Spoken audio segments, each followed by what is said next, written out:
So we're going to continue. It's going to be an independent class, but it's a continuation of what we started last week. So, Siyata Deshmaya, we're going to try to go through imagery and awareness, and a little bit of creative visualizations. So we started talking about last week that there's a tension between the word and an image. And most times when we think about changing ourselves or working on ourselves, we use the analytical mind, so using the brain, which is words. And the truth is that a lot of what creates our subconscious, which therefore creates our reactive behavior, is not necessarily from words, but from images. And we were talking about how we could undo negative images through using different types of creative visualizations. Today we're going to focus a little bit more on the idea of using actual imagery.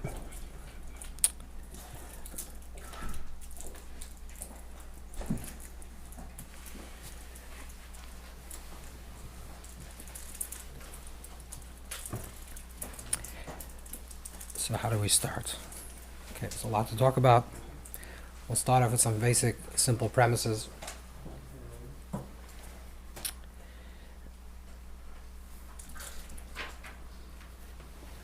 If a person is struggling with certain images about themselves, about their reality, about their happiness, about their situation in life, we have to remember that a lot of this comes because of the certain imagery that we're intaking. In other words, it's very simple. You walk down the street, you open up, I guess not known as televisions maybe, you open up a computer, you see certain images, certain imagery, and you dismiss it. Let's say, for example, you wake up in the morning, the first thing you do is you look at the news, you see certain things, you hear certain things, and then the whole day you walk around feeling bad, but you don't really know why. So a lot of it has to do with the things that you absorbed through the intake, through things that you've seen, the things that you've heard, and it's not necessarily conscious. It's not like, oh, I saw this negative image and this is imprinting on myself and I have to try to dismiss it, but it enters into your subconscious, and therefore it informs us. Sounds, vibrations, smells, everything has an effect on us. So what's a simple solution? I mean, this is obviously not the ultimate solution. The simple solution is that you protect yourself. There's a verse in the Torah that speaks about that you person should put judges and guards on all their gates. So this means that a person should put guards on the 7 openings, orifices of the body, which correspond to the seven candles of the menorah, or the candelabra. So the actual head, if you look at the head has two ears, 2 eyes, 2 nostrils, and a mouth, which are the 7 openings, and these are the antennas that are taking information. And you can choose whether you open your eyes or close your eyes, you open your ears and close your ears. Okay, this is a very simple solution, but it not necessarily always works, because you can't walk around with blinders, and you can't stuff your ears continuously. And if you do walk around with blinders, let's say theoretically you have someone walking you around and you walk around with blinders, that's also not necessarily a positive thing, because then you're missing out on life. And there's beauty to life. So besides the fact that you're trying to protect yourself, you're also trying to, we'll see soon, first of all, like on the first level would be to try, even if you look at something, even if you're observing something, to have this internal conversation that you have. It's a very quick conversation, that whatever you're going to see today is going to be positive. So therefore whatever you see does become positive. Okay, this is like a foundation of what you're going to say. Say, today I'm going to see things that are positive. There's a story that's brought down in the Chayvus Alavavas. It's an early text in the 10th century that says there's once a teacher who's walking with his students, and they see a carcass, a dead donkey on the street, and the students are appalled because the sight is not sightly.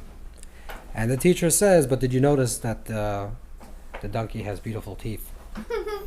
Okay, so I'm not sure this works at every situation, but the point is that there's always something to see. That you can focus on the negative, you can focus on the positive, and somehow we have to start to train ourselves to see positive. And we'll see soon that if you can actually train yourself, if you can train your mind to see positive, you start seeing positive, because we'll see how the way we look at things and the way it actually works. So there's a conversation. There's an old argument. Let's quote you the argument. It's an interesting argument. The argument is an argument between Plato and Aristotle.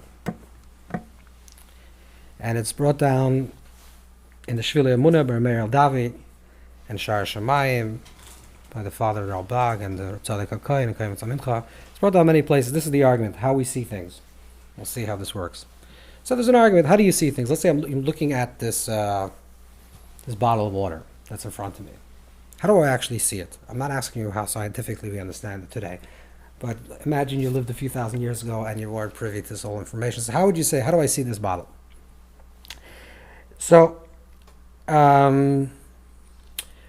Plato and others said that that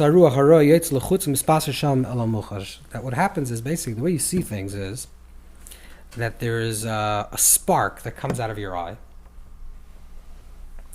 and this spark, let's call it a wave, okay, just a light wave, leaves your eyes and absorbs the thing that is being observed. So here's the subject, and it sees it, and that's the way you see it. So the movement is from you towards the object. Okay, this is the one way that was understood. The other way, which Aristotle argued, is that no, it actually works the other way around, which is that a spark is released from the object that you're observing, and it enters into you. Okay, this is the argument. What do we say today? How do we know? How do we see things? So Aristotle was right. This is the way, empirically, it's proven that the way we see things, if when you're looking at something, the way it works is that the object gives off a ray, a wave, and it's projected into the pupil, and then it's an inverted image. It switches with the optical nerves, and it produces an image, and then you see the thing. So you're looking at the bottle. It's moving from that direction in here. It comes in upside down. It's switched, and then I see it, and I'm seeing the bottle. Okay, this is the other argument. The only problem with this argument is that when we look at something, if the movement is from the object into me, so I'm looking at the bottle and then I'm seeing the bottle within me, how come I don't see the bottle within my head? Why do I see the bottle outside myself? If I close my eyes, right, and I imagine the bottle, where do I see the bottle? I see the bottle within myself. But if the object that I'm looking at is only moving from there into me, and that's how I see it, so I only see it in my brain, the optical nerves recreates it. Now I see the object. How come I don't see? What's the difference when I see something that's in myself versus when I see something that's outside myself? Now, this is a question, and therefore there's another way of looking at it, which is really a compromise between these two opinions. That even though the way we see things is that it's moving from the object to me, there's also a pushing outwards from me towards the object. That I'm looking at it, it's coming from there into my brain, and then I'm pushing it outwards, and then I'm seeing it outside of me. So it's actually both. Okay? This is actually what it says in Kabbalistic text. That in Kabbalistic text, Rav Nachman is the one that actually, of Breslov, actually talks about these two movements and says that it works both ways. But there are earlier sources for this. That when we see something, whatever occurs, we're actually pushing it outside. So much so that we know today, from a level of quantum mechanics, that the observer affects the observed, right? You can't measure something, its speed and its location at the same time, and when you measure, that's exactly where it's located. So this is basic quantum mechanics, that when we look at something, the observer is affecting the observed. This is something that the Kabbalists have written about many times. It's an obscure reference that's brought down by Nachmanides, the Ramban, and most of the students of the Ramban bring the same thing. That say Laderech, the Tzioni, and the Reganti. Many of them bring the same idea. That if a person, I'm not going to give you the exact scenario but if a person, let's say, is impure, or let's rephrase it. If a person is, let's say, obsessed with a certain thing. Let's say a person has a cut in their hand. I'm going to give you an analogy. It's not exactly what it says, but it's an analogy, the same idea. Let's say a person has a cut in his hand, right? And they're completely preoccupied with blood. They're seeing the blood, and they're God forbid, they're wrapping their arm, and they're really occupied with seeing this blood. Then, when this person looks to another location, they are going to see imagery of blood spots in other places. In other words, let's try to understand what this means. When you're used to seeing something, or this is what's occupying your mind, you actually end up seeing that in everything. I'm not saying you're actually going to see a blood spot, but you're going to see things that are going to remind you, because this is it's in your mind. Whatever's in your mind, that's what you're going to end up seeing. I don't know if you know, but when the first white people, first Europeans came to America, there's a letter that was written, I don't know if it was the captain or someone on the boat, wrote back to Europe that he saw a unicorn. Because they thought that when they come to America, or to India, wherever they thought they were traveling, they thought they were going to come to a new world, and they're going to see, the street paved or gold, diamonds, and unicorns, because that's the ancient myth of seeing wonderful things. But the guy writes that there's a letter. It's a fascinating letter, because he writes that he saw a unicorn, but he says the unicorn is actually not really white. It's not so white as we think it is, but it's very gray, and it's not as thin as we would imagine it to be, but it's very thick. It doesn't really have one horn, but it has two. And basically, he was describing either a rhinoceros or a hippopotamus, something like that. But did you ever saw a picture of a unicorn and a rhinoceros? I mean, there's no similarity whatsoever. I mean, one is supposed to be a very graceful, beautiful white horse, and one looks like something that's wallowing in dirt, and looks like you can eat a unicorn in one gulp. And yet, because this person was in his mind, was waiting to see the unicorn, they saw a unicorn. Okay, so what does this mean? What does it negate to us? What is relevant to us? What's relevant to us is that a more subtle way of dealing with imagery is, okay, so if you can control it, you control what your intake, that's always helpful. So make sure that you're not taking in all the nonsense that you don't want to take into yourself. So a good solution is definitely don't look at the news the first thing you wake up. Maybe not even the whole day. Or else you're very important that you're an anchor and you have to do this for a living. Or you have to know that, some person was killed in the Philippines. I mean, maybe you do have to know, but this is the first thing that you have to do. So protect yourself, you have to protect the intake. So whatever images, you have to make sure that the images that you're taking. And then we'll say that it gets more subtle, is that even if maybe you cannot protect yourself completely, so you have to train yourself to see the good. And train yourself to see what you want to see. So if you're always going to look for the good in a situation, and you're always going to see the beautiful teeth, that's what you're going to end up seeing. If you're always looking for the blood, you're going to see the blood. Whatever you're going to train yourself, you have to work on yourself internally. And that's the way we really train ourselves to have the correct filter. The correct filter is that you want to look for beauty. You want to look for holiness, for nice things. You want to see for things that are positive. That's what you're going to see. if you train yourself and you're thinking in your mind, you're always looking for schmutz, always looking for dirt, then you're going to find dirt. It's up to you what you're going to find. It's not really relevant so much actually what you're even looking at. It's relevant how you're looking at it and what you're bringing, what your consciousness has brought to it. This is very important in terms of to understand that the way things are observed, that it's moving both from the outside object into you and also from the inside object, from inside you to the object, and therefore there has to be this mindset. It's interesting also that we look at actually in the Torah when the Torah speaks about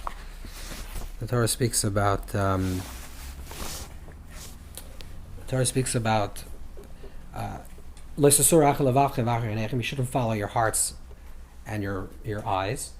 So the order is acher levavchem, your heart, and then acher enechem, your eyes. But really, it should really be the reverse. First should be your eyes, and then should be your heart, because you don't desire something that you don't see, right? You sort of say acher enechem, acher levavchem, after your eyes and then after your heart. But the order is in reverse, acher levavchem, acher enechem. What's the logic? First your heart, then your eyes, because if you train your heart to see, your heart is also your mind. If you train your mind and heart to see a particular way, then enechem will be different. Then you're going to see differently. You see, this is the best quote. You don't see things the way they are, but the way you are, right? So the way you are, that's what you're going to see. So you train yourself to be a certain way, and that's what you're going to see.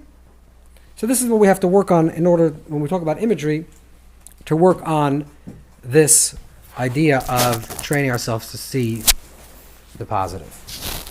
Now, how do we train ourselves to see that? So, again, this is also part of the simple solution, is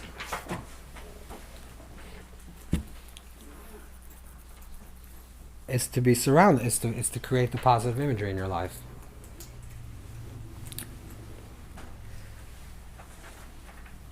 Okay.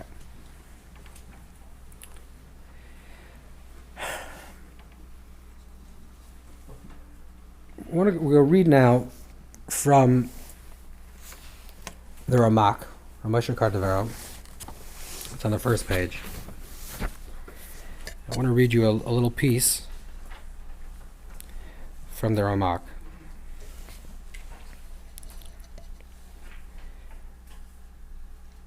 You see, it's on the right column, on the first page.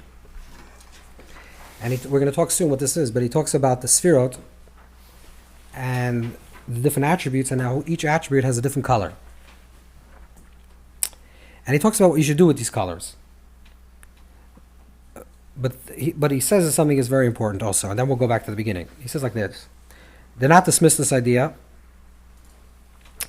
because a person looks at running water at length, it will awaken with him the white boil, Mar Levana. This part of the reason for the early pious ones, in the time of lack of rain, they would pour water in front of them while they pray. They would do this so that their hearts and minds should be focused on this, on chesed and kindness, and their souls will be aroused to pray from chesed, and they would thus be drawn down. They would draw down divine chesed, kindness. There's no doubt that this is the reason why people in the morning dress in black.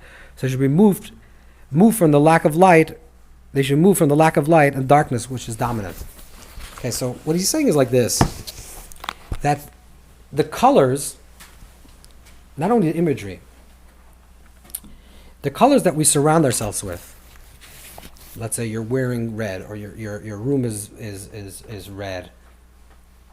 All these colors have certain associations. We're going to see what the associations are with colors. But these colors have certain associations. If you surround yourself with certain colors or certain imagery, that automatically evokes a certain emotion. There's a lot of sources for this with regards even to prayer. That the Arizal talks a lot. In Sharuch HaKodesh, he talks a lot about, the Ari talks about that a person should pray with open windows, looking out to the sky. Because the fact that you're praying and you're looking out to the sky, you're looking out to the open, to the vastness of creation, that in itself awakens you to pray from instead of thinking you're praying in a little room. That opens you up. I didn't bring this text, but there's a text by the Ramah, Moshe Isserlish, who wrote the commentary called the Jewish Law, the Shulchan Aruch. He wrote a book of philosophy called Torah Sa'ila, which talks about the offerings. And he writes this from himself. He said, I think this is the way it worked. He talks about the high priest, and we talked last week about the high priest, that the high priest serves in the Holy of Holies, which means that the person's entering into the innermost chamber, right? Internally and externally. You're going into the deepest place. But before that, he would separate himself before Yom Kippur for 7 days. And he says this mimics the process of creation of Adam and Eve. And he says when we sit in Lishkas Palhedron, when we sit in this room, the room, he says this is what he imagines the room looked like. He said the room was probably painted like a garden and had imageries of all of the world. So when he would sit in this little room in the temple, which was made out of brick stone and it was in the middle of Jerusalem, he would imagine himself, just because he surrounded himself with paintings, that the painting that looked like a garden, that he was actually sitting in the Garden of Eden. And that was that the intention was to arouse that emotion. Okay, so the basic imagery that we surround ourselves with evokes a certain type of emotion. Now, in the scheme of colors, is a big conversation. So we're going to talk a little bit about the colors in the Sfirot.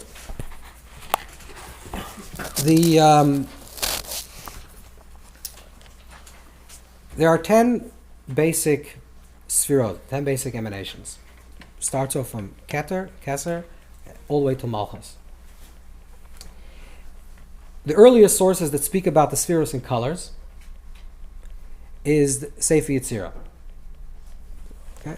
Sefer Yetzirah is a very ancient text.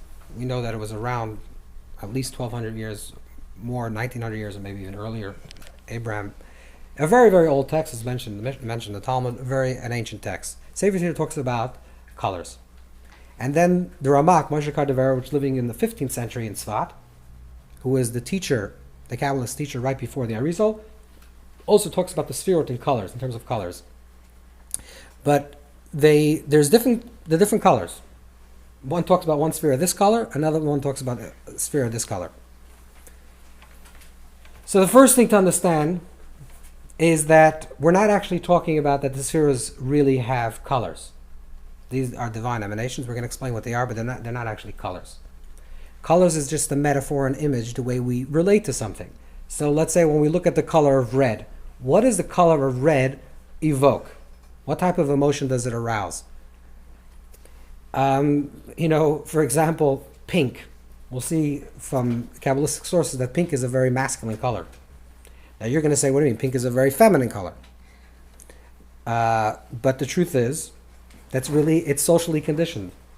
In the beginning of the 1900s, if you're familiar with trends of clothing, which I'm not, but if you're familiar, boys were dressed in pink in the beginning of the 1900s. It was considered a boy's color, and then somehow it was transformed to a girl's color. But today, if you dress your little boy in pink, everyone's going to think it's a girl. So what is pink? Is pink really a boy's color or a girl's color? Well, it depends who's talking and which situation. So it's all completely cultured, conditioned. So that's one important thing, because we're not actually talking about real colors. We're talking about these colors vibrate, what they represent. That's the general rule about these colors. The second important part is that the higher Sfirot have lighter color, and the denser Sfirot have darker colors. Okay. So, if Chesed is, let's say, white or silver, if Gvura is, let's say, red or gold, so silver is more lighter than gold. Okay? So we're always going to say that the higher Sfirot, if Keter is transparent color, or is Keter brilliant white color. But it goes from a more transparent color to a more opaque color.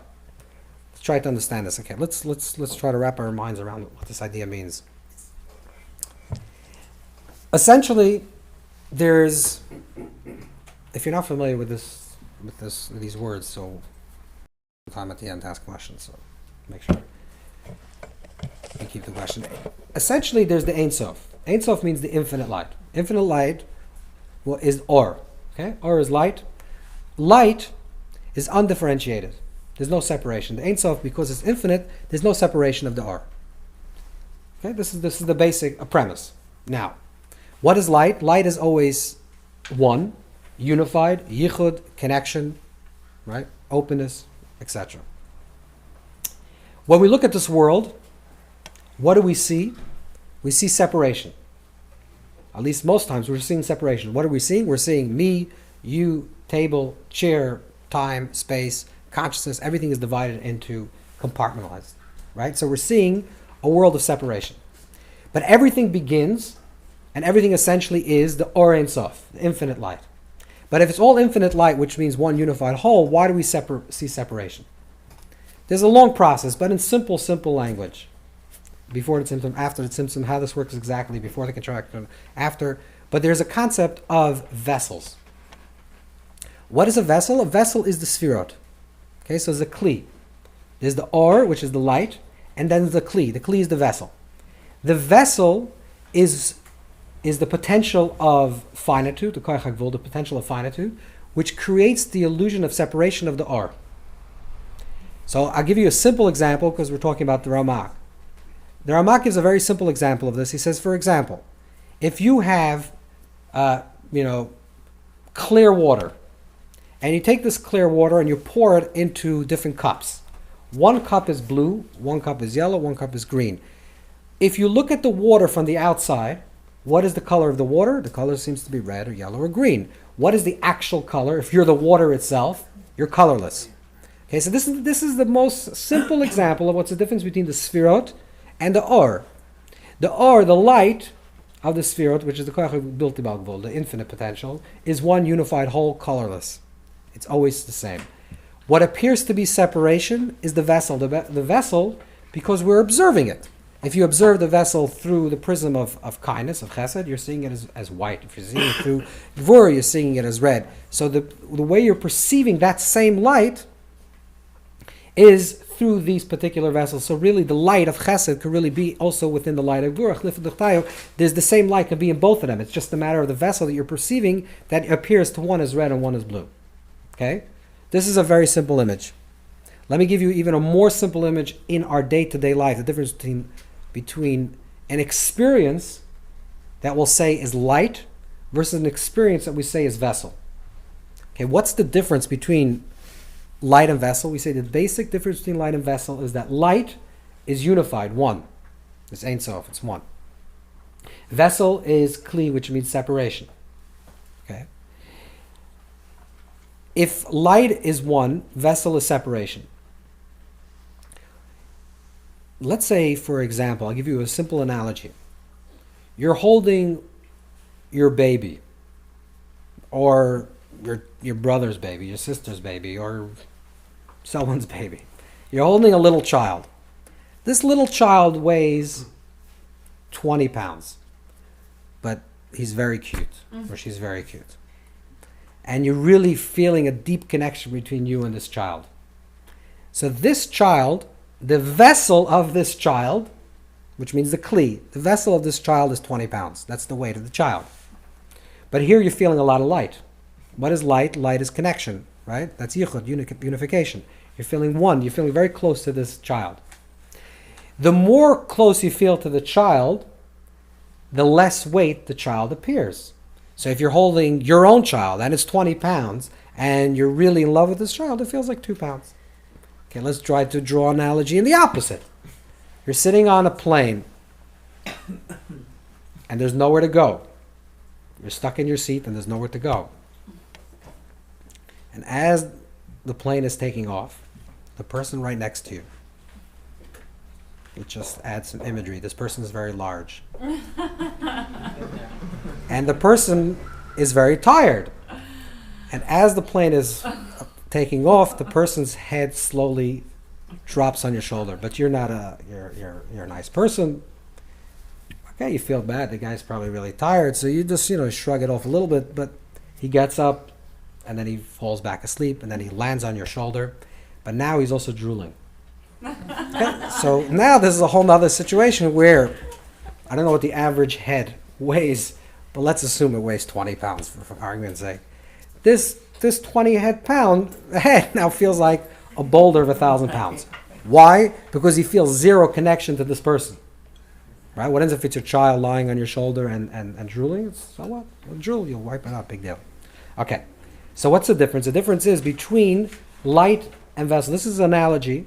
When we're trying to talk about light and vessel, we're saying that light, the more light there is, the more or there is, the less vessel there is. The less R there is, the more vessel it appears. Okay, and the vessel is going to be time, space, consciousness, separation. You talk about weight, which is space. It also works the same thing with time, right? If you're sitting on a bench with a nudnik, someone that you're not interested in, and the person is chewing your ear off, so 5 minutes feels like 5 years. And if you're sitting with someone that you enjoy, 5 hours seems like 5 minutes. Same thing. So the time and space, it's elastic. It moves and expands and contracts based on your consciousness. According to your consciousness of level of connection of or, that's the way you're going to have more time, less weight, more weight, etc. So this is a basic analogy of when we're talking about the difference between or and kli. Now let's talk about the sfirot. We say that there are 10 divine emanations, these are the 10 vessels that receive the divine light, which creates separation in the universe. And there are different forces. Everything has these 10 sfirot. These 10 sfirot, and these 10 sfirot have 10 sfirot, and 10 sfirot have 10 sfirot. Everything is divided into these 10 basic dimensions.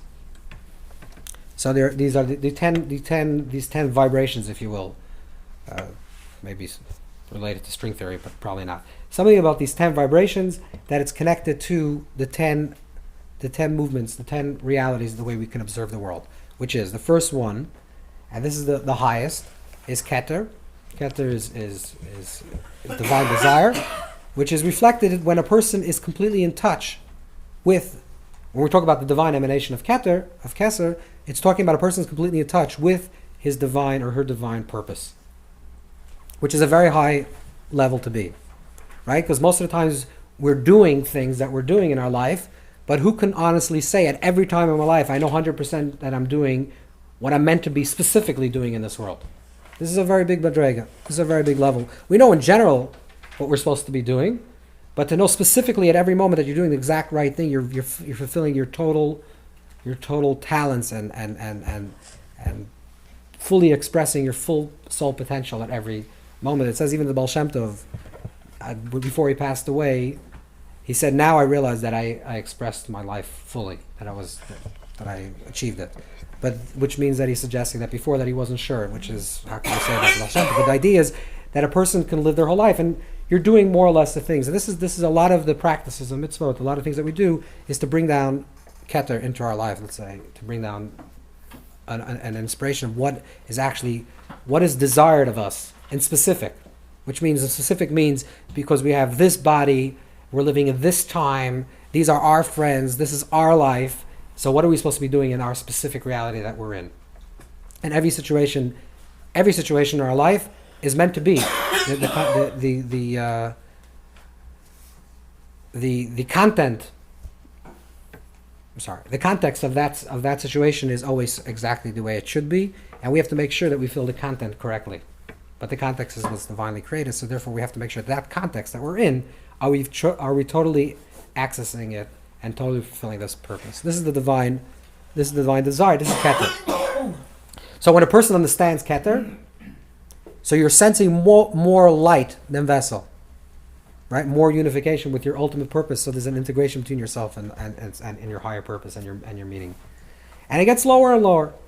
So the sfirot, we're not going to go through all the sfirot in terms of exactly what they are, because that's another conversation. But the basic idea is that it's going to start off from perfect, transcendent awareness of your ultimate purpose and how it's supposed to be lived out in all times. And when you live that way, you're living with full joy with no vessel. Because most of the drudgery of life, why people get upset, oh, I should be doing this and I have to do this and why do I have to schlep out the garbage and things, is because what happens if someone tells you, well, that's where you're created. You're created actually to schlep out the garbage. And then you would do it with joy. But you're not sure. You're sure maybe I should really spend some other time doing something else, and maybe I'm not using my time to its maximum potential. I'm such a genius. I should be doing something else, and maybe this is not what I should be doing, or I'm so creative. I should be doing this thing and the other thing, right? So, but what happens if you know 100% that this is the exact thing that this is, and it's always that way anyways. That's exactly the purpose why you're created to be in this particular situation. But if you can live that way, with that awareness, everything becomes lighter, right? It becomes like the 20-pound head that becomes a pound. The chores that you feel like are painful, all of a sudden becomes joyful, because there's purpose in that. It's not for something else, but the purpose is in the thing itself, right? That's the ultimate, to find a purpose within the thing that you're doing, not saying that I'm doing this for another purpose. Even if you say, I don't know to say otherwise, but even if you say, I want to make money so I can give charity, that's still not a purpose in and itself. The purpose has to be in the making the money itself, right? That means that the desire is lived in that purpose itself. You have to figure out how that works, because you have to say that you're elevating sparks, and that's a whole nother level. But this is the idea of Keter. You're following? Okay, so then and it works all the way down. It works all the way down to Malchus. Malchus is the lowest emanation, which means it's the most dense vessel. What is Malchus? Malchus, in general, is the Shechina's presence. Let's just, to simplify it, Malchus would be the sense of the Shechina's presence. What does it mean to sense the Shechina's presence? The presence of the Shechina? It's to sense that you're not alone. I don't know, maybe that's the best analogy, but the sense that there's somebody guiding you, there's something guiding you. You don't know what, you don't feel how, you don't understand it, it's not revealed the purpose, but there's a certain sensation that you're on the right path and someone's helping you, someone's walking you along this path. That's like the Shekhinah's presence in exile. It means that it's there, it's present in our exile, but it's there. We feel the presence of the Shekhinah, we feel the presence of Hashem in our life, but it's not the full manifestation of something that's transcendent and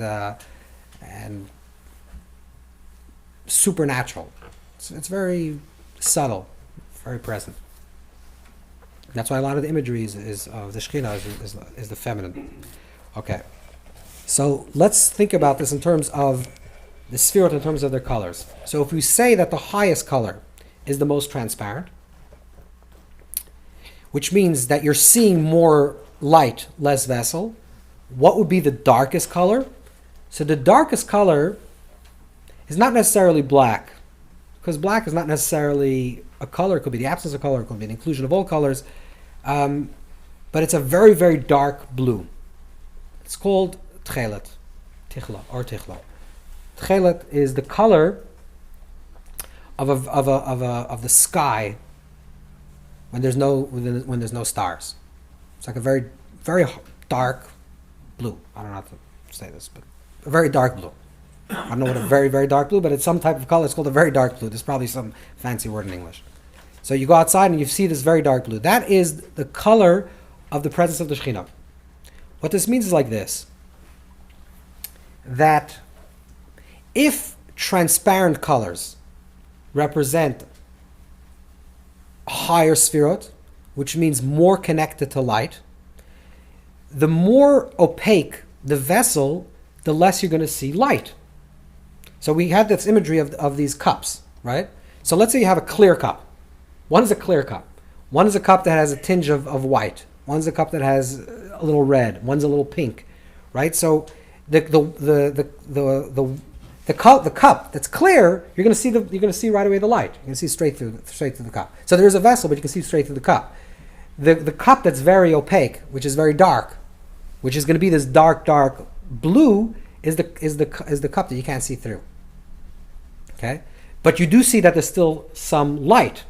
Otherwise, it wouldn't be considered light. It would just consider a vessel. If there's no light, then you can't consider that you're seeing anything. It's not a sphere, right? It's not going to be a divine emanation. The divine emanation has to be in a way that it's most opaque, but you do sense something. I don't know. There's different analogies that we can think about this, but sometimes you're alone in the house and you feel someone's there and no one's there, but you feel someone's there. So maybe that's like an image that there's something, you can't see it, but you sense something, that you're not alone. Okay, so let's see how the Sefirot are written out over here. We'll look at the Sefirot in terms of the colors, and then we'll try to add some sounds to this. So if you look at the Sefirot, the corresponding colors are like this. It's on the left column, and it starts with like this. The Keser is the white light. The color is clear, transparent. So that's desire. That's the highest emanation, the highest vessel. Chachma, which we talked about last week. Chachma is the color that includes all colors, so it could be black or white, but not such a blinding light. It's like the first intuition. Bina is yellow or green, and like I said, they're different colors because they're associated differently in different places. But okay, then you have Chesed, which is regular white or whitish blue or silver. These are some of the colors that is written about in Kabbalah. Gevura is red. Tiferes is purple, yellow. Zohar says is green. Netzach is light pink, and Netzach is a masculine. Is well, maybe we should explain the spheres very quickly. Hod is dark pink. Yesod is orange, and Malchus is very dark blue. Okay, very, very simply, let's go through the sphere very quickly. The sphere works like this. There are basically three triangles. There's the upper triangle, which is the intellect, lower triangle, which is emotion, and the lowest triangle, which is the expression of outwardness. There's three columns: right column, middle column, center column, and left column. Right column is always expressive, giving, and openness. Left column is always restricting, closed. Okay. In terms of the intellect, the basic difference between the right, left column, middle column would be that chachma, which is your first intuition, that spark of imagination, that spark of wisdom, is your right column. That's the opening of wisdom. Bina, which is breaking down into details what you understand, is the left column sphere. It's a Gevura column because you're breaking things down into detail. We said the difference between last week between the right part of the brain and the left part of the brain. So the right part of the brain is more Chachma, the left part of the brain is more Bina. And then you have Das, which is the unification between Chachma and Bina, which is the frontal lobes, which is connecting intuition and understanding and creating something through it. So these are the three potentials of intellect. Then it also works in terms of emotions. You have Chesed, Gevura, and Tiferet. Chesed is an outward expression of giving, always giving. Gevura is a restricting emotion where you're holding back. Tiferet is a blend between Chesed and Gevura, which means you're giving, but according to the capabilities of the receiver. Okay. Then there is the outer expressions of Chesed, Gevura, and Tiferet. Because if you have an emotion of kindness and you want to give, in the emotion of giving itself, you can give it from a place of netzach, which is perseverance and strength, which inwardly means self-confidence. Hod can mean the opposite. You're given from a place of humility and out of wonder. That's a left column. And then Yesod is that you're connecting with the person that you're giving. Malchus is the receiver that's receiving your emotion. Okay, these are the 10 sefirot. And the colors of the sefirot correspond to what we're saying is the colors of the sphere correspond to the transparency and the opaqueness of what you're experiencing, if it's lighter or darker. There was a practice that's brought down during the 1500s where Kabbalists would practice a meditative movement going through the tree of life, which is a 10 sefirot mapped out. And they would, or we'll just do it simply, 1, 2, 3, 4, 5, 6, 7, 8, 9, 10, and you have them one on top of the next, and it goes from the top. And they would travel into colors. Mm-hmm. So you would enter into the most darkest color, and then the colors would become lighter and lighter and lighter, and that means you're moving from one sefira into the next sefira until you enter into a pure, transparent color. Kilavinas Asapir, you have this in the Torah, where the Torah speaks about this transparent light. When Moses Moshe experiences transparent light, because he's moving into a place of colorlessness, right? You start from something that's very colorful. Again, we're going to talk soon. We're not actually talking really colors. Don't mistake this to think that we're actually talking colors. We're talking about the experience of how you're experiencing this. You're experiencing something that seems very colorful and full to something that completely empty and colorless. So as a meditative practice, if you enter into this full embodiment of color, which we're going to do one similar practice, if you enter into this full embodiment of color, you feel the presence of this color. Slowly the color starts dissolving into a lighter color until you can actually, meditatively at least, have an experience of entering into something that's a little bit more transcendent. Now we have a quote from the Ramak, which is the first part of the quote, which is very important. The Ramak in Pardes Shimonim writes that one should not think of this to mean literally. And when he talks about colors, we're not talking about this literally. From Rising, we see what Gobal says, we say, Gavani, we do called sphere, Lui, Mein, Lizar, Vayala, Daitman, Machshavta, Shi, Dvorin, Kipshutim, Chas, Shalom. A person should never think that this means literal. But the warriors is Gvura. White hair is compassion. He gives examples of a person that's a white, older person. For this reason, when a person is trying, okay, so he says different colors represent different things. So let's say a person that's red represents someone that's angry, or someone that's a warrior. Right? Red is the color of angry men. For this reason, when a person is trying to draw down compassion, therefore he says when a person is trying to draw down this particular sphere, let's say a person wants to bring down chesed. What does it mean that a person wants to bring down chesed into her life? You are connected to the Ein Sof. The Ein Sof is one. But you want the expression of the Ein Sof to be in your life in the form of the vessel of chesed. Because you're experiencing a lot of lack of compassion, a lack of kindness. And you want to draw down the kindness into your life. So what do? He says when a person is trying to draw down compassion from the place of kindness, he should visualize himself the name of the sphere in that color. In Hebrew, when a person is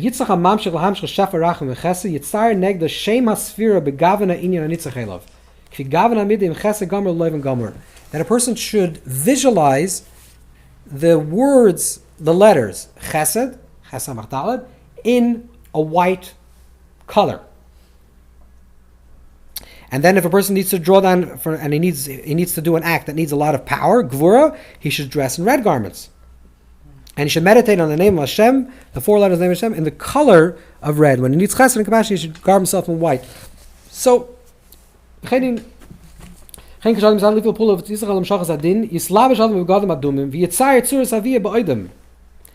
a person should dress in the color that he wishes to evoke. So there's a double narrative over here. First of all, everything that you do below affects the above. Right? Hashem Tzilcha, God is the divine is our shadow. So according to the way we interact, the way we feel, the way we embody certain qualities, that's the way things are revealed to us. You want chesed in your life, you want kindness. So he says, dress in the garments that represent to you kindness. Let's say on Yom Kippur you dress with white garments. And incidentally, this is why the Kabbalists with Shabbos also dress in white. And Rabbeinu Bechai and others, the students of the Ramban, speak very harshly of dressing in black. Even though today somehow black became the new white. But maybe it's an elevation of black. But the idea is that, at least it's a white shirt. So, that reason also you should wear at least 4 garments that are white, like the high priest. So that's at least, you should, if you wear Shabbos, even if you wear different colors, you should try to wear at least 4 garments that are white. It doesn't have to be 4 garments that everyone sees. You don't have to show everyone what the garments that you're wearing are white. But you should at least have 4 white garments that you know for yourself. Because what's the intention? The first intention is that you're embodying the quality that you wish to evoke. Right? So you're dressing in white. But it also works deeper than that. It actually makes you act a certain way. Because the colors that we surround ourselves has a certain impression to us, it affects us in a certain way. Now some people are colorblind, so this whole conversation is mute. But let's say a person is affected by colors. Right? So you walk into a room and the room is white, you feel peace. The room is with flaming red, you feel maybe power. It's a different sensation that you're feeling. What it does, besides dressing in this color, you're actually evoking this particular emotion within you.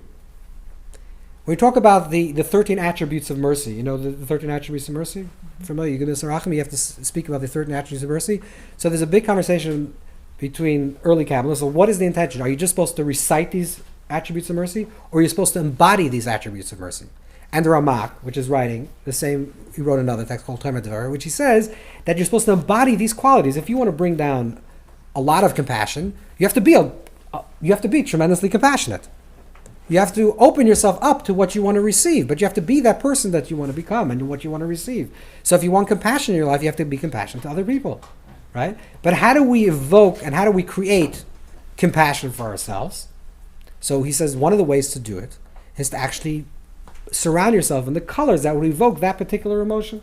So you dress in white, or you dress in red, or you dress whatever color that works for you, because we said colors is not literal. We're not talking about actual colors. But a certain color that you feel, this is a comforting color. This is a color that opens me up. And this is something that stimulates a certain, arouses a certain emotion within me. And that's what I want to bring into my life. Then he says, in addition to that, you also want to focus on the letters of the Yud Kei Vav Kei, also the name of the sphere, but also in the Yud Kei Vav Kei, which we're going to talk. So you take the 4 letters of the name of God, and you create them in a particular color in your visual.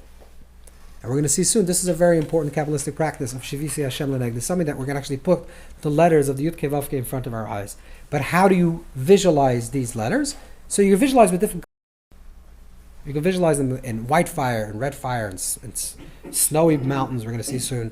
But the idea is to embody what you're trying to arouse above. So you embody these qualities. That's very important.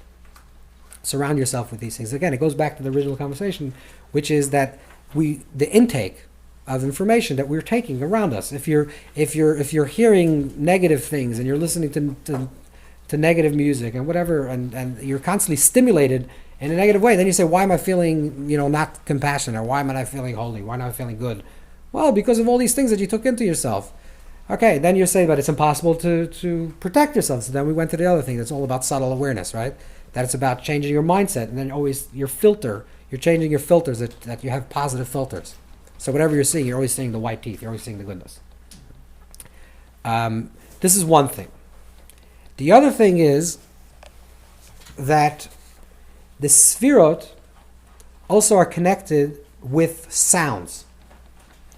And we talked about it a little bit about last week, that some people have a hard time to visualize things. You say, create this image in your mind. It's very hard, it's complicated, I can't create this mind. Can't create it. But we have other senses. Another sense is to hear. Right? So the sfirot actually have other sounds. I'm sorry. Each of the spheres have a different sound. So if you take the letters of the Yud Kei Vav Kei, the name of God, and you're visualizing them in a particular way, you can also visualize them with a particular sound and hear that sound ringing. Because that's a sound that evokes a particular emotion. And this is the consensus among all Kabbalists, that there are 10 vowels in the Hebrew alphabet. And these 10 vowels, there's actually 9. One is a silent vowel, which is going to be Malchus, which is going to be the feminine.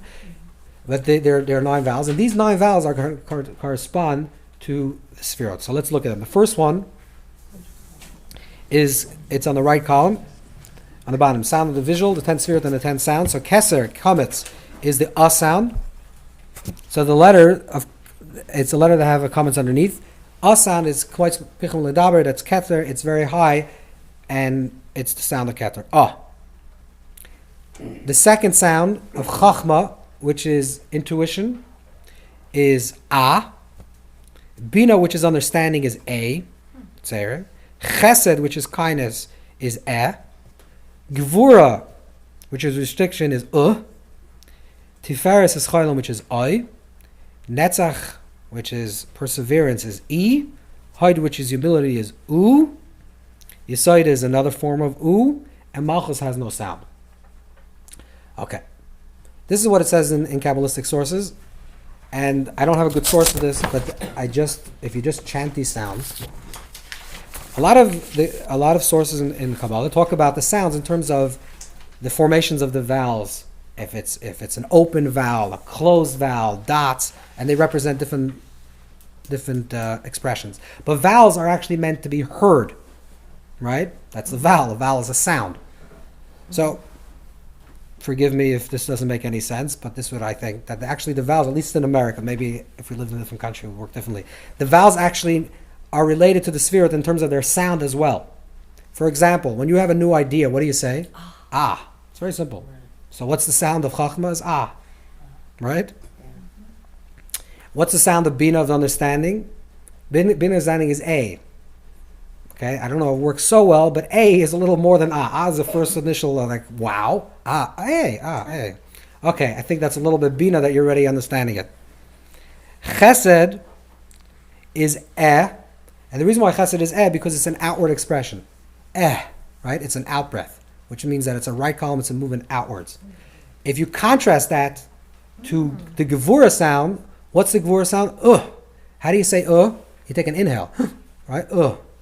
So eh is outward and is inward. Tiferes is compassion, and compassion is oi. Okay. Netzach. That's why I say I'm not 100% this is Torah Sinai, but this it works like this. Netzach is a perseverance sound, which is like annoying, it's like something that's continuous. And Hoid, which is wonder and is awe. Okay. And then Yisoid is another form of awe, which we have to figure out, but and then Malchus has no sound. So either way, the point is that the Sefirot themselves actually have certain vibrations, certain sounds. So just like they have certain colors, but just like we talked about the colors, that the colors are not inherent. It's not like Chesed is really white or Chesed is really silver. Chesed is white to us because white to us is associated with the color that's opening and freeing. And the same thing also with the sounds, that we have these different sounds that create these certain openings of space to movement. Okay. Let's move to the second page. Is that why there's no vowels in the Torah? Because It doesn't want to limit it to the Sefirot? there's a lot of reasons why there's no vowels to the Torah, but one of the reasons is because when you don't have vowels, the words can morph into different words. Mm-hmm. And it's about the tree of life that vowels created separations in the words. And really the Torah is really one name of God. So vowels is separation. Okay.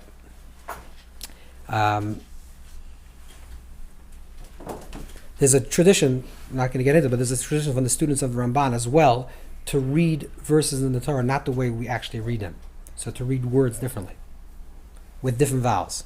Besides the fact that there's the tradition from the Ramban himself to move words into different structures instead of saying Beresh is bara Elokim, right, which means three separate words. You can have Beresh is bara Elokim, which is 3 words for the name of God. So he does that in terms of the words, that the words are actually connected and changes the way they're ending. But there's another tradition from his students that they also speak about using this with different vowels. So if Beresh could be Baruch, Barash, Barah, different ways that you pronounce the word, and they actually mean different things because there is no vowels. We say that the Torah of the Atzilus, the Torah of the unification, has all potentials of all vowels and all expressions. That's why I say the Torah is the root of all wisdom and all of everything of life. Is rooted in the Torah. But the Torah is a simple narrative of what happened, what didn't happen. But these are different expressions of the Torah. All right, that goes back to the whole way of reading the Torah, from different ways of reading the text. Okay, so so we talked about these things about colors. This is more Hasidic teaching that when you see a particular color, you have to ask yourself, why do I see this color? Because this color evokes a certain thing. So besides that, you're protecting yourself, you're dressing yourself, you're experiencing. You also want to ask yourself, why did I see this particular color? What is this color shown to me versus another color? Jeff, I just want to make sure, what's this guy? At 9 o'clock we take questions? A little after 9. Okay, so we have to really move forward then. We have to move forward because we want to do a meditation practice. So let's go to the creative visualization of the Sefirot.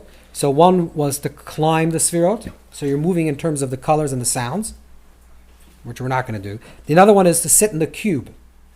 Now what it means to sit in the cube is that if you're centered, so the right side, you also have the 4 elements. The right side, the front to you is east, which is wind.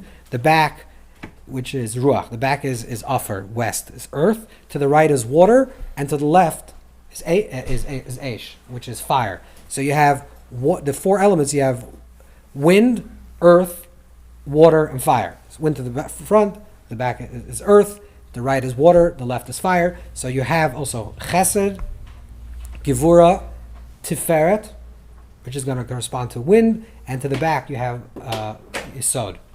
Okay, you're malchus because you're the presence in the cube. So and then you have also with the Sefirot, you have yellow is tiferet, which is the front, which is the element of wind, right? So it's actually a color.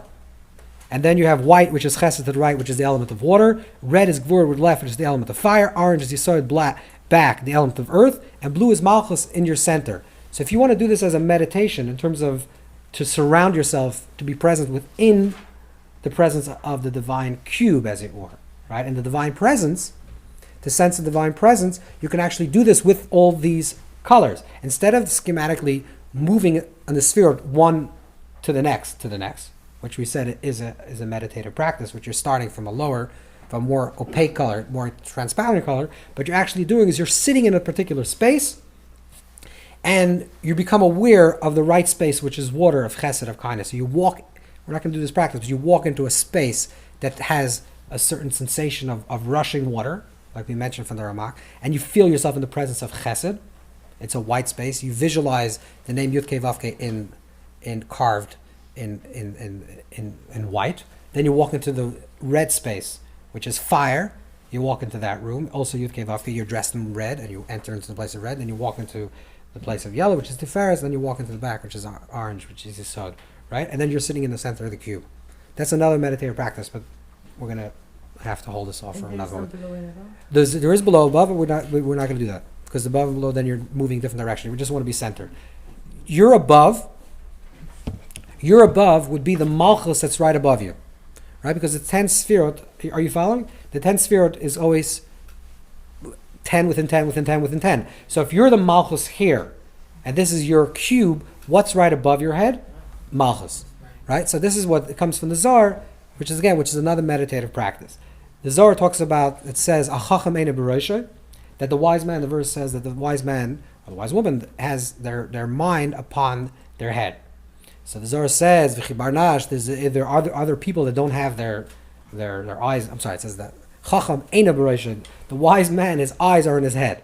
So the Zohar says, is there a man that doesn't have his eyes in his head? Everyone has his eyes in his head. So it says, no, what it means is that a wise person, their focus, their attention is to the light that exists above their head. What's the light that exists above the head? That's the malchus of the higher universe, which means that you're always aspiring for something more. Which means that there's a pnimi, which is your internal reality. Who am I right now, today? Who am I right now today is called my internal reality.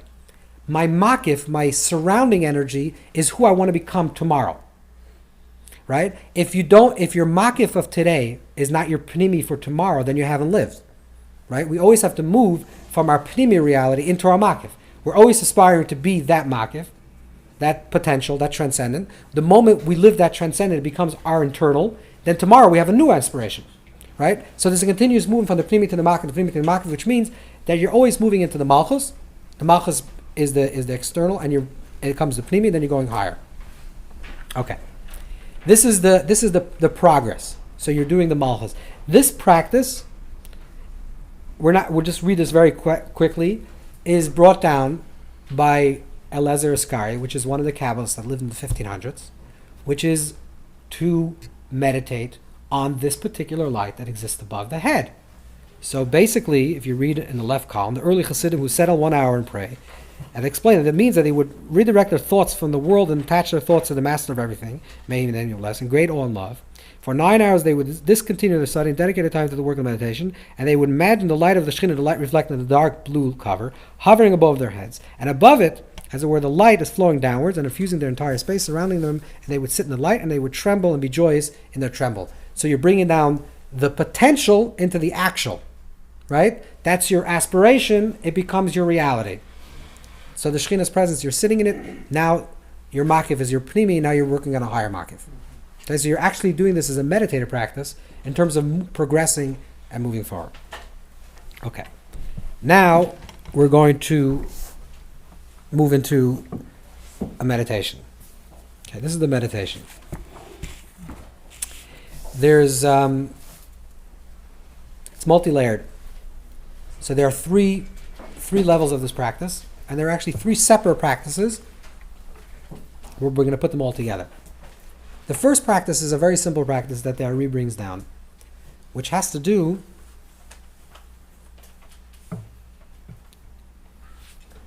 with the natural colors that appear in your screen when you close your eyes.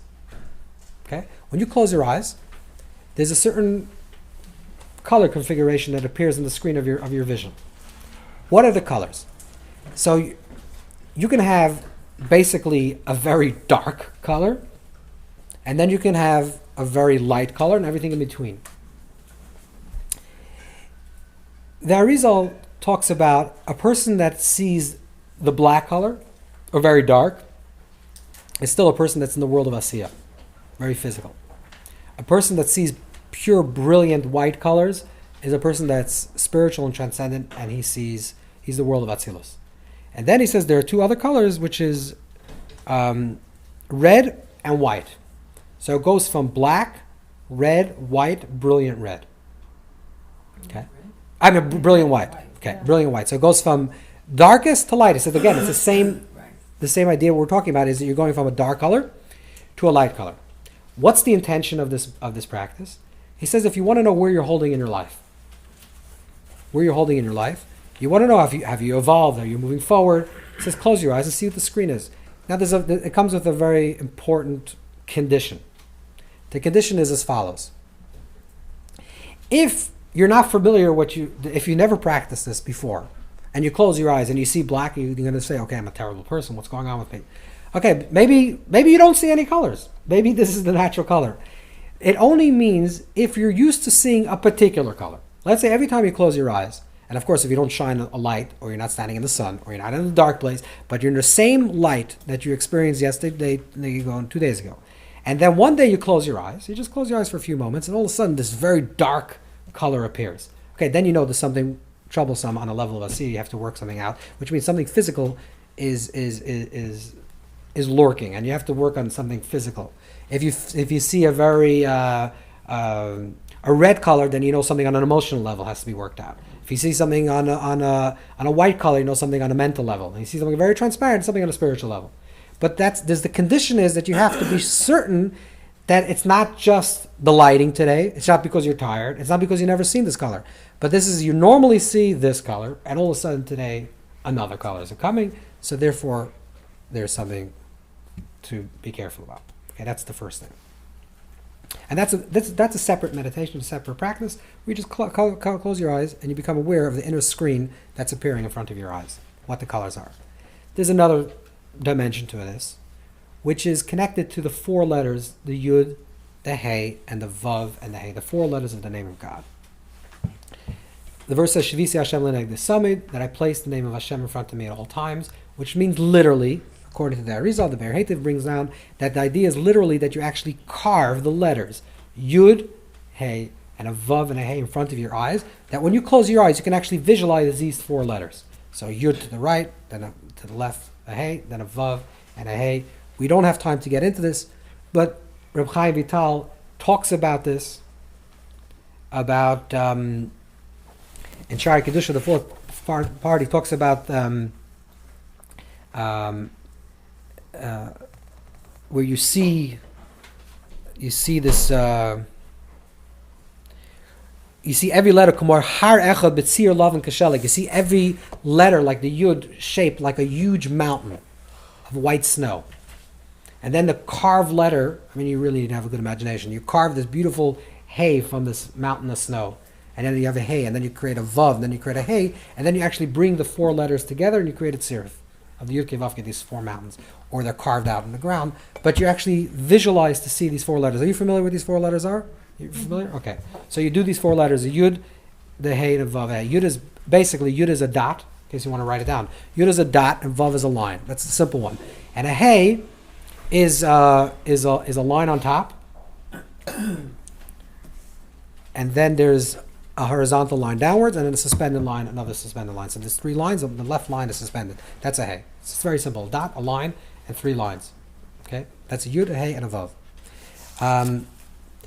But the best is to visualize the letters as mountains with snow, or I can... No, this is a particular to what we talked about before when you want to have chesed.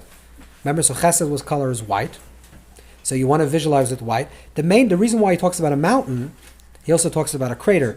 The idea is to actually, it becomes completely filling your headspace. That when you close your eyes, you only see the four letters. There's nothing else. It's not like a visual. You see the Yud Kei Vav Kei, and behind you see the beach in Maui.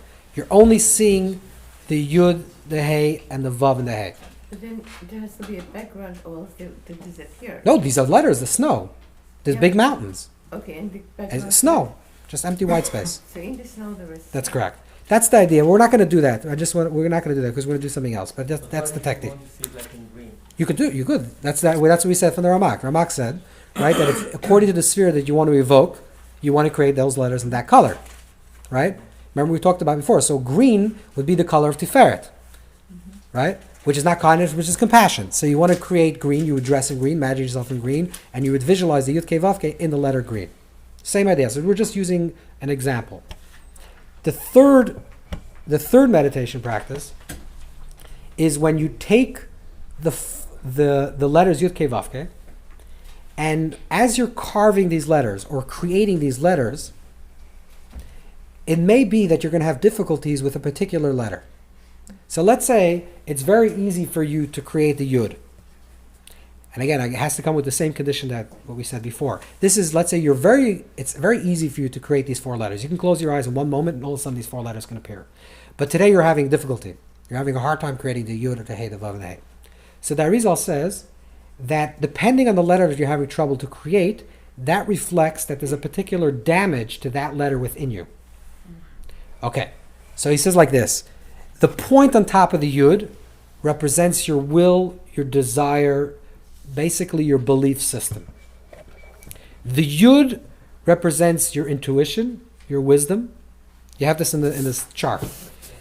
The Hey, the upper Hey represents your organization skills or your organizing. The Vav represents your actualizing. And the final Hey represents your completion. So for example, if you want to create something, you actually need these 5 stages. First, you have to have a desire to what you want to create.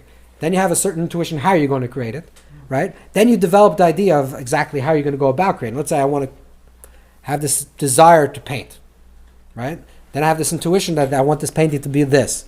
Then I go with Bina, with my organization skills, I go and I buy myself an easel and a canvas and paint, right? And then I go ahead and start painting, and I start actualizing the painting. And then I complete the painting. Now, there are a lot of different people that are good in a lot of different things. There are certain people that are very good for intuition. They have a lot of brilliant ideas, but they can never organize their ideas to actually come. Then there are other people that are very good in organizing. They're not a good idea people, but if you come with an idea to them, they can organize the idea and come about it. Then there are good people. There are people that know how to actualize ideas, but they never finish. They're always like this. They get all inspired. They finish. The project is being done, and the last moment they just can't finish. And then there's some people, it's very unusual, that are very good at finishing things, right? So he says like this, that if you're having trouble with a particular letter, again, if you normally couldn't create this letter easily, Yud, the Hey, and then the Vav, and then the Hey, they all come very naturally. They appear in your screen. And then one day you're having a trouble with your Vav, then you know that you're having issues in your life that to actualize, and you have to think about things in your life that you're not actualizing. If the things in the lower Hey, you have to think about things that you're not completing. Maybe you have all the inspiration in the world and you're organizing, you're doing everything, but you're not completing the things that you want to do. So he says this is the focus of noticing what are the things that you have to achieve. In addition to that, I'm putting a lot of different practices together. In addition to that, there's another practice where you take the letters of the Yud Kei Vav Kei in your mind's eye, which you created, and just like we say, that according to the color, that depends on the level that you're at. According to the formation of the letter, that depends which issue you're having trouble with.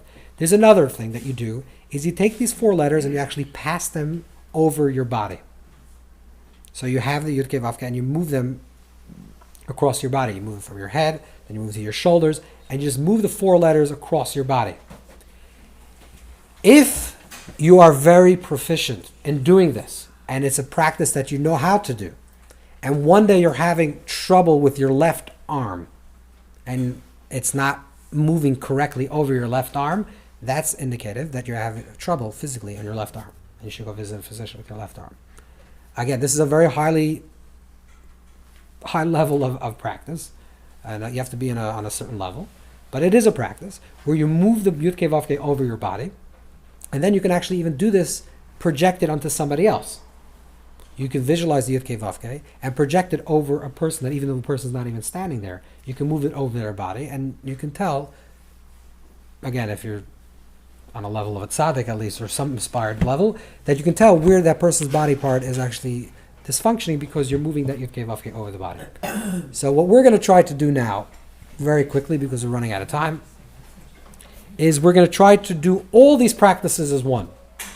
Okay, so the first thing, I'm going to just guide you through a little bit. The first thing that we're trying to do is just to focus on the colors of the screen that appear in your mind's eye. Okay, that in itself you could sit for an hour and just practice, and we're going to do this for 3 minutes. Just to focus on the color that comes up, not to push the color, say, oh, I would love to have brilliant white because that means I'm soulless and matzillas, I'm on a very high level. But just whatever the color comes, just be with it. Again, this is just a taste of the practice. So just to learn how to become familiar with it and learn how to just be comfortable with that color that shows up. You just become aware of that color that comes up. Next, as we go a little bit deeper, we're going to try to take those colors that appear naturally and create letters through them. So first we're going to take the colors that appear and create a yud, which is a dot. Then we're going to create a hey from that letter, from that yud. We're going to expand the yud into a hey, then collapse it into a vav as a line, and then create a hey. So we're going to actually create with the colors that we have already. We're going to create these 4 letters in sequence. They're not going to appear to us in order. First is going to appear a yud, then a hey, then a vav, and then a hey. Then we're going to try to create them one after the next. First the yud, then to the left of the hey, then to the left of the vav, and to the left of the hey. And you're going to become aware which letters you're having trouble to create. If you're having trouble creating all of them, it doesn't mean you're a terrible person. That means that you don't have good ability to visualize, or you haven't done this long enough, or other reasons. But we're going to try to create these letters. Once we create these letters, if you have a secure image of the Yud Kei Vav Kei, we're just going to move them through the body, starting with the head, all the way down to the legs, and then bring them in front of our eyes again. So we're going to try to practice. I'll try to guide you. We have a few moments, so we want to just... Do you want to ask something particular to this? Just because I'm not sure the hey, how you write it. Okay. The hey, we'll just write a big hey, and it'll be, for everyone, it'll be very simple. Like this. So maybe you can write it down in front of you, so in case you cannot visualize, remember the hey, just try to remember the hey. Okay.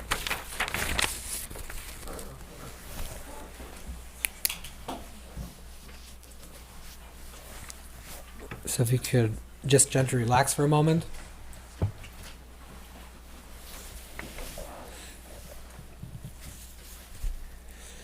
And just focus your awareness for a moment just on your breath, on the inhale and the exhale.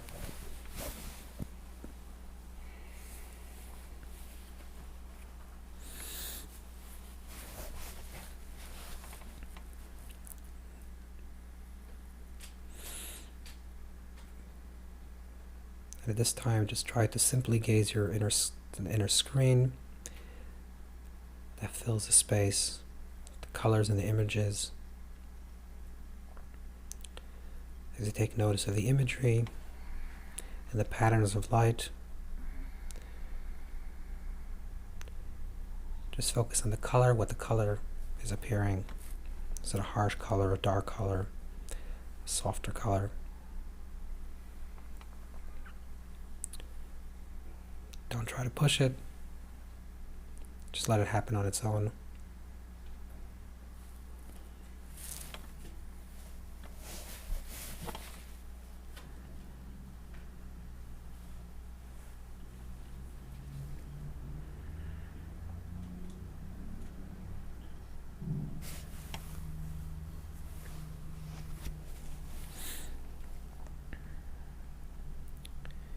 As you become aware of these colors,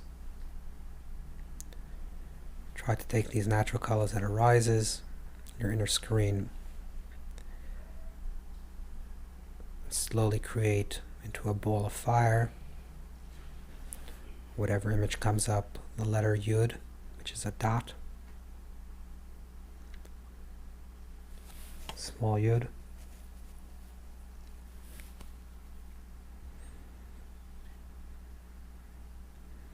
You're securing this image of the yud in front of you.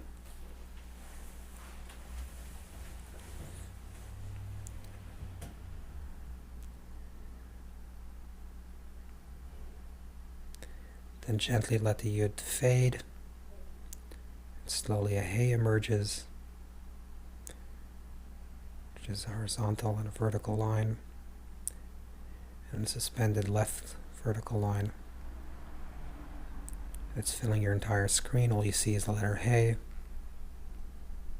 and whatever colors that come up naturally.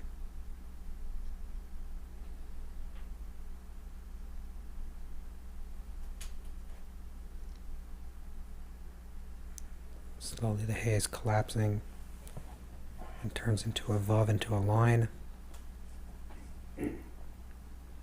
That's completely filling your mind screen.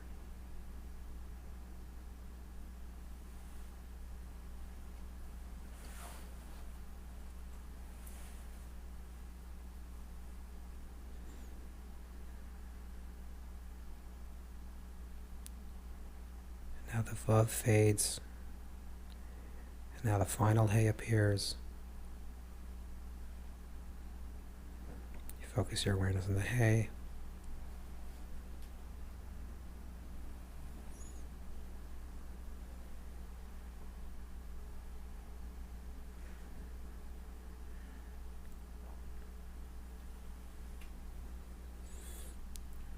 And as the hay slowly dissolves to the furthest right corner, you create the letter hey again.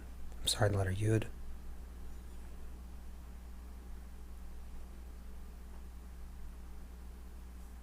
And to the left of the yud, from the right screen of your eye, you create the letter hey. Now you have yud in the hey. To the left of that, now you create the letter vav.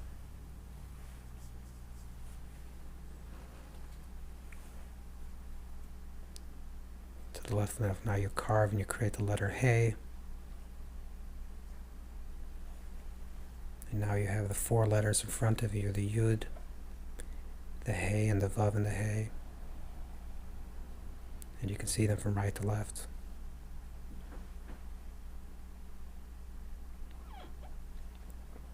You're aware of the colors of these letters, the formation of the letters, which letters were easier to create than the others.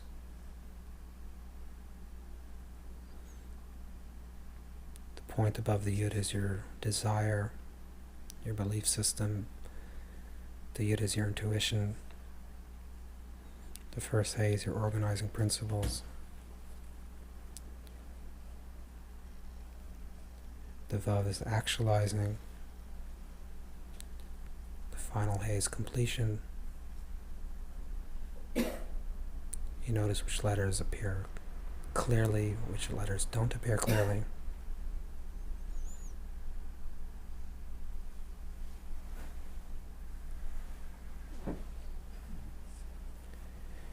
Now you have the four letters in front of you, the Yud Kei Vav Kei. You draw them very close to you. You can see them right in front of your eyes. It's filling your entire screen.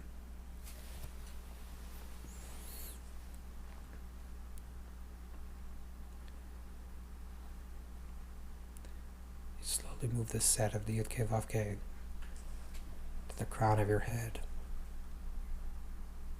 And it's gently floating down in front of you. First near your forehead, then over your eyes and your ears, down your head. This is passing over, scanning your body, down your neck, your shoulders, down and up your right arm, through your shoulders, down and up your left arm.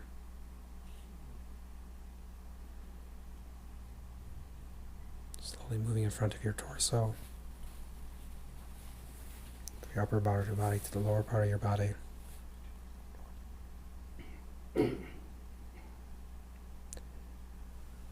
Now in the back,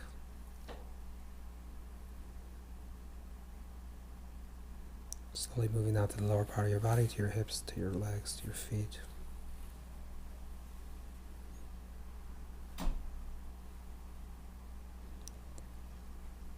And again, moving back up the body, all the way up, floating up until it's in front of your eyes again.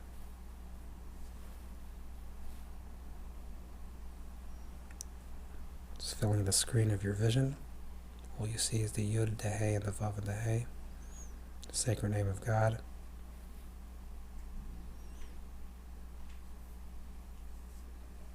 You notice the colors and the patterns, the clarity, the lack of clarity of the letters.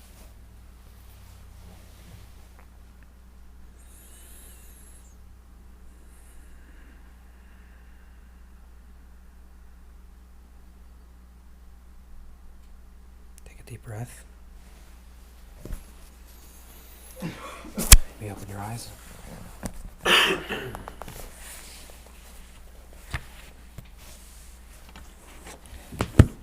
Okay. We're going to open it up to questions. Yeah? Okay. Yeah. When you bring over the letters of the body and see if there's something wrong, can you heal with the letters? That's another intention. The first thing is just to know that there's something wrong, something that's internal that you cannot observe. There's different yichudim, there's different letters, different names that are more for healing. This is just that's why we put it together with the other practices, because it's really just about noticing something's wrong. So the first one is you're noticing what in the colors, you're noticing which world you're in, where you're predominantly featured. And the second one, you're also noticing which issue in your life needs more help, if it's actualized and organized and intuition. And then the third one is physically, what things in your life physically you need. But there are other things that could be for healing. This is just to notice what needs to be done on all levels. Yeah. I could visualize letters and they were basically black. I really couldn't visualize the screen. I just closed my eyes like this. The screen was sort of red because this light's just coming through my eyelids. I covered my eyelids. It's black. Screen, black, yes. Completely black? Say that again. It's completely black. You don't see colors when you close your eyes. Um, No, because sometimes when you're sitting in the light, yes. that's what it does, because your eyes are affected by it. So Well, you close can eyes. you repeat the question? Yeah, the question was that when you keep your eyes open, you keep your eyes focusing on the light, you're seeing red. And Light through my eyelids, I'm seeing blood. so correct, I understand.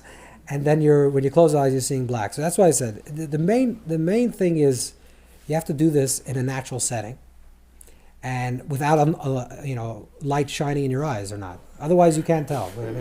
Yeah, of course, if you're going to stand in the harsh light, it's going to be red. Yeah. Can you see the question? No. You want to ask the question? Yeah, the question is, do you think the two hays are organization and completion, since they take more mental effort to create? Absolutely. The two hays are the most complicated. That's why it's a longer process. To have intuition is a spark. That's why it's represented in a yud, right? It's a small dot. But to completely flesh out the idea and put bones and skin to it is a much harder process. That's why it's the hay. So in general, the letters reflect what the process is, and the final hay, of course, is completion, which is much more involved, and you actually have to complete it. There's another question. Yeah. If one can't visualize the spectrum of these colors, but they're all appearing in gray or transparent, how should one interpret that? Okay, so the first thing that we have to understand is that if you never did this practice, don't understand it anyway. This means nothing. You don't know. You're just trying this for the first time. So maybe now you're seeing transparent, maybe now you see gray, maybe now you're seeing nothing. I would say, if this becomes a practice that you're doing, and you're able to see certain colors, and you're noticing that it's the same certain patterns of colors keep on coming up, and then for some time a different color appears, that can be an indication that something's going on in your life that you have to take notice to. If you just close your eyes and you're seeing black color, you say, "Oh, I'm a terrible person." It means nothing. Don't pay attention to it. That's why these are, I want to say that really they're samplings of practices that to really do them properly, you have to spend a lifetime. We're just trying to do this very quickly to give you a sample of what these practices are. The intention was more to discuss the idea of what it means, imagery, and how imagery affects us, and how we can internalize imagery, and what colors represent, and how we should be affected by colors, and how we should dress in particular colors, how certain sounds evoke certain things, and how certain things are meant to stimulate us to certain ways, and what do we see in life, and how do we see them. That's really what the conversation that we're talking about, and we're giving you a sample of certain practices that were done by people that were obviously involved their whole life with these practices, and they were comfortable of closing their eyes in one split second and seeing certain screens, certain colors, and then one day it's black. So then they would say, okay, something's wrong, I'm on a Sia level, and something's really not working out. Or they were able to Yudke Vavke very easily, and then one day the hay doesn't appear. So, okay, so what in my life is I have good intuition, but I'm not able to organize it. If this becomes your practice, and you do this often, and then this is a particular thing that you're struggling with, then you should pay attention to it, and pay a lot of attention to it. Yeah, let me just... So the kavanah of these meditations that these people devised was to get to know themselves, their inner reality. There is... Can you repeat the question? Is the intention is to... These is the intention to get to know yourself in these practices. These particular practices that we're talking about, mostly is about getting to know yourself. There's a one overarching idea, which is that you're Yud Kei Vav Kei, you're focusing on God. When you're focusing on the name of God, what that actually does is you're training to see, like we talked about, subtle awareness. Subtle awareness means that the way you see things on the outside is because the way you're seeing things on the inside. So if you have a screen of the name of Hashem in front of you at all times, what does it actually mean? What does it actually mean? It means that you're seeing through the eyes of God. You're training yourself to see through the eyes of God. What does it mean to see through the eyes of God? Seeing through the Creator's eyes of compassion and kindness. And you're learning to see through those eyes. That's really what the deeper intention is. So you're creating this imagery, but that's the way you're training yourself. Like, what is the filter that you're seeing everything? And what is the filter that you're hearing everything?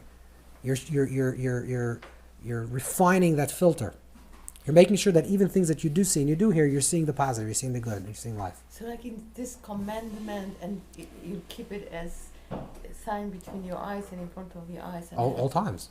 So, and that's this particular then meditation would be like expression of that commandment. Correct. Yeah. What does it mean when you see a particular letter and it flashes, or it's illuminating more than the others? So one of those four letters, the question was, what is if you see one of the letters that are flashing or more illuminating than the others? And the other letters were appearing fine, as one letter was more Real bright. Flashing. So that means that letter is more prominent. That's a good thing for that letter. So let's say a person has Yud, for example, and that's a brilliant light. That's flashing Yud. That means that a person has very high levels of intuition. If you're having the hay, it has to do with the transparency and opaqueness of the color, which is going to define whether it's a positive thing or something that needs to be worked on, and also how easily it's formed. If it's showing up and it's showing up and showing up, that means that it's very easy to appear. That's something that's able to work on. Yeah. How do you make sure you're not using God's name in vain, though? You do it correctly.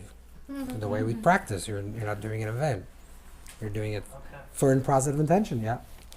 So, the Tree of Life and Yeah. then Sephiro, is there a meditation or do Kabbalists use the meditation where they start from the bottom of Chut and go up? And is that a practice? Now, I heard that there's all these different pathways to... Okay, so the question was whether people use the practice of the Tree of Life or the Sphirot in terms of the movement from the lower to the higher. Yes, it is a practice. I can't say that it's a very dominant practice today. But in the times of the Ramak, of Cardavero, that's what we spoke about, in the 1500s, there was a practice to climb the Sphirot. We brought that down, which means that you climb meditatively from the most dark color to the most transparent color to completely transparency. You're trying to experience Ein Sof. Right. What does it mean to be infinite? What does it mean to experience something that's colorless? That's not graspable. That's not fathomable. So sometimes the way to do that is to start off with something that's completely graspable, completely filled, completely formed, which means something has a lot of color, and slowly the color starts fading. If you enter into that color, you start fading as well. If you know how to do this correctly. Of course, this comes with a lot of inner work of working on yourself to nullify yourself and surrender and all that. But in terms of the meditative practice, you're actually elevating yourself. There are different routes in the movement, but the general movement is from the lower to the higher. So you go from Malchut to Keter, and you climb up. Yeah. How often it will be the best to do this kind of meditation? And the second question is it good to do it like with somebody else that can actually guide you through that, like what you did?